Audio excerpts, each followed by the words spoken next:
Hello, everybody. I'm about to head to school to show you what my day is like. I am not gonna film any students or any classes that I teach because it's not okay to record kids without their consent. So, I'm just gonna be telling you and guiding you through my day as a Spanish teacher. So I'm already in my classroom and I just had my first class of the day. I have a little bit of a break in between classes. Not all the classes, but prep time.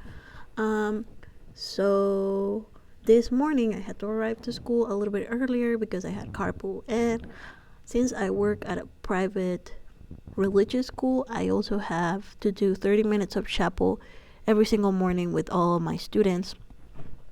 Um, and then after that, then we just start regular classes. So I did carpool this morning and it was freezing. Texas is pretty cold at this time, so that's why I was wearing the beanie earlier, but now it's a little bit warmer. So a little bit of what I do is so I teach Spanish, like I said before, to preschool through third grade, which is what is considered lower school here in my school. And I'm pretty much the only lower school preschool Spanish that they have. Um, I have kind of a weird schedule, so the kids have a block schedule, so they have different things each day. So I have my big kids like second and third grade 3 times a week, and then everybody else I have 2 times a week, and then they kind of like alternate. It's kind of weird, but it's a good job. I really enjoy it. I used to work at a public school in a high school, and it was pretty crazy. I didn't really like it that much, but now I'm here and it's a lot of fun. So I guess I'm gonna give you guys a little bit of a tour of my classroom. All right, so this is my classroom. We have our calendar over there where we do our calendar talk. We have color pencils sorted out, some filing cabinets. We have that board over there, our smart board. I mean, it's not a smart board, it's a smart TV. Another board, I need to write a lot. I know it looks like a mess. And yeah, I'm a kind of messy person. But, so there's pictures of me and other things. It's kind of like my little corner.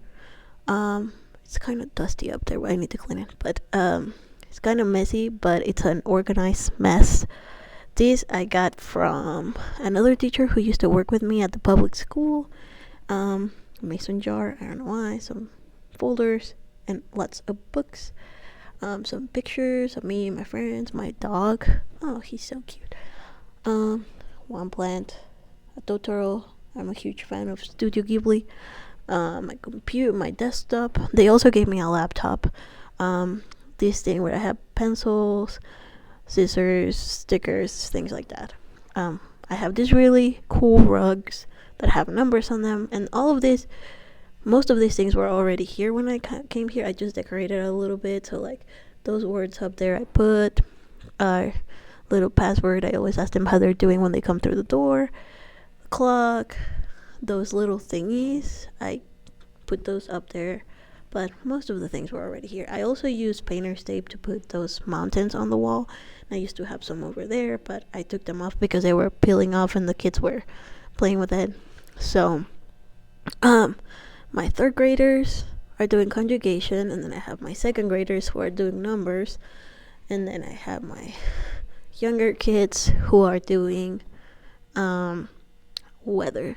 So it's a lot, but I really enjoy it. Over here, every week we have a persona especial, and I put mine just so that I wouldn't show any of the students. But basically, they at the beginning of the year they filled out this little paper, and then every Monday I take one out of each second grade and third grade class, and we talk about them, and they are the special person for the day, and then I put them over here so that everybody can see who the special person of the week is. And they really enjoy it, so that's a good way to practice Spanish with them. So I'll ask them how old they are, what their name is, if they have pets, when their birthday is, things like that. So it's a lot of fun. And then we have my calendar over here, which is every day when the kids come in, not my preschoolers, but like everybody else above them, they come in, they sit on their number on the desks, and then we do calendar talk. So that's really a good way of them practicing the days and the word weekend, the months, what the weather is like. So this is permanent marker, and then this is just erasable your expo markers, just so that I can erase it easily for each class. And then we have the vowel, so we practice numbers and whatnot. It's a really cool way to practice with the kids. Over there, closet, papel picado, and color pencil. So yep, that's my little classroom. What's up? I'm in my car again. I decided to go and get some coffee for me and another person, one of the other teachers, because I had a little bit of time and there's a Starbucks that's really close. So I went really quickly and I got some coffee for the both of us. So I'm back in school.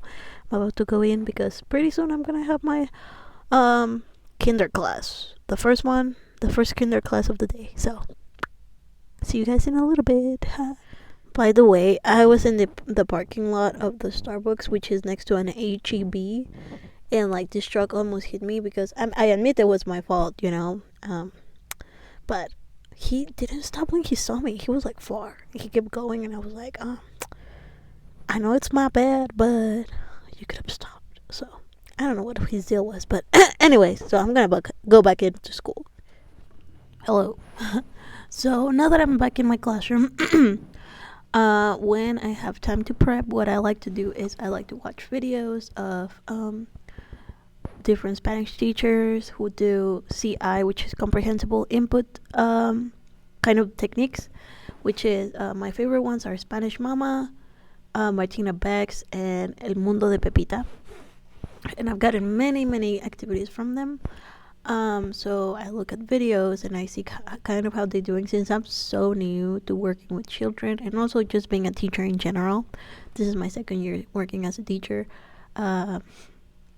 Just it was a huge change going from 15-year-olds to little kids.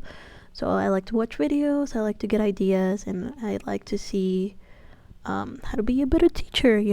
It's always good to look for resources and see what you like better. So yes, that's what I like to do. I also like to plan if I need to laminate things, if I need to cut up things, make copies, things like that, so that the next day I can be ready for my kids and I don't have to worry about getting anything ready. So sometimes I usually like to make things that I'm gonna use many times, and that if I have a little bit of extra time, which is usually not happening because I only have 30 minutes with my kids, I can use them. But yes, so that's what I do. I'm just waiting for my kinder class. So so I'm just watching a El Mundo de Pepita video just to see how she does a certain activity so that I can use it in the future. But yeah, that's what I like to do between my classes.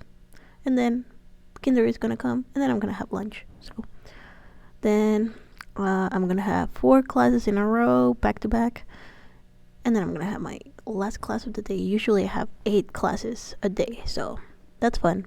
Alright, so I'm out for lunch, but really quickly I just wanted to explain what is the activity that we are doing today. So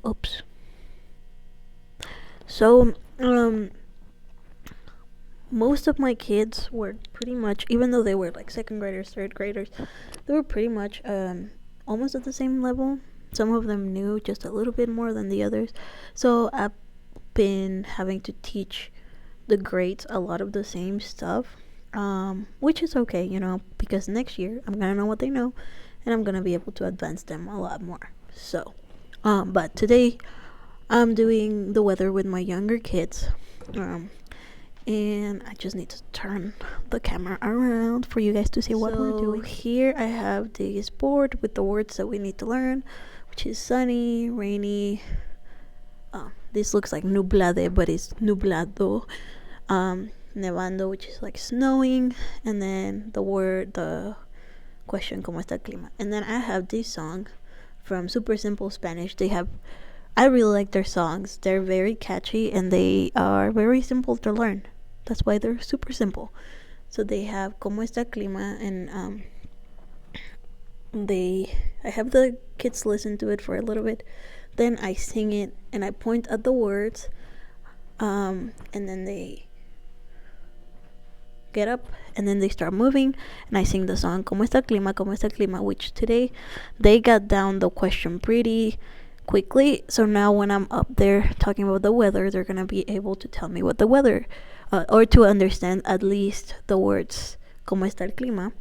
And then when we practice a little bit more, they'll be able to tell me what the weather is like. So today they what I do with them, they have to stand, have to walk around, and I'm gonna say these words. So I go, ¿Cómo está el clima hoy? And then está soleado, está lluvioso, está nublado, está nevando. So they have to listen carefully, and then as I say the words, when I say soleado, they have to sit down. So they have to be paying attention and listening to the song, and while they're listening to it, from so many repetitions, they start learning it. So like at the beginning of class when we saw the song, they didn't know it, but at the end we listened to it again and they were already singing it, because I was repeating. And so what we do is, if they sit on, and to make it interesting, they cannot sit on red because that's lava. They cannot sit on the blue chairs, and they cannot sit under the desks because that's hot lava. So if they do it, they'll be out. Also, they will be out if they sit on any of the other words.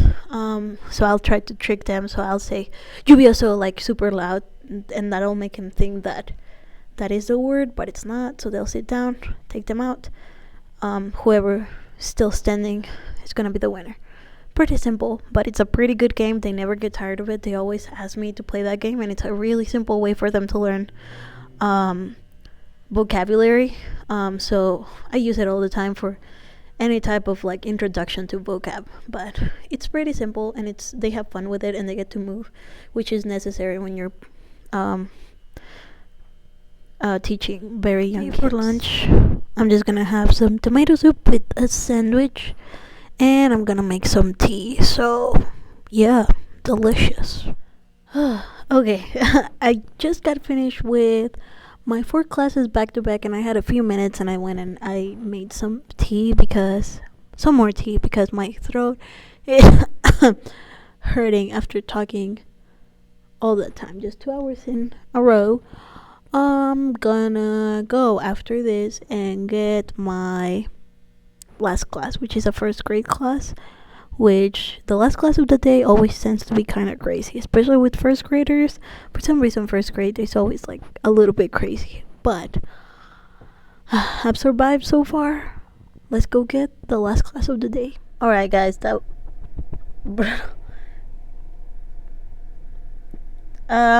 was my day. After the last part that I filmed, I just stayed in school for like half an hour getting stuff ready, and then I came home.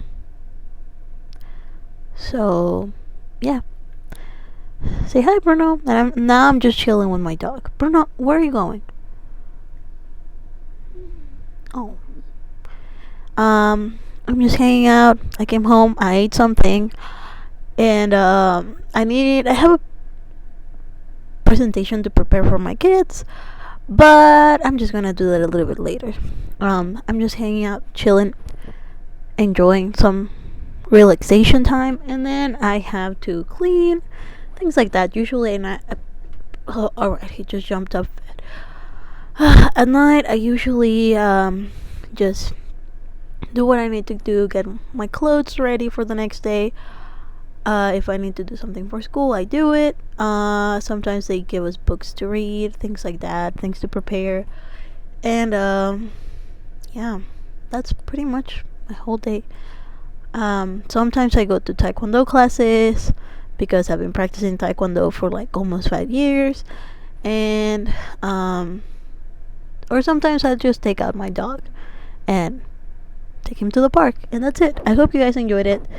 If there's anything that you guys would like to see or would like me to talk about, um, I'll be more than happy to do it. So, yeah, thank you for coming on my journey of teaching for a day.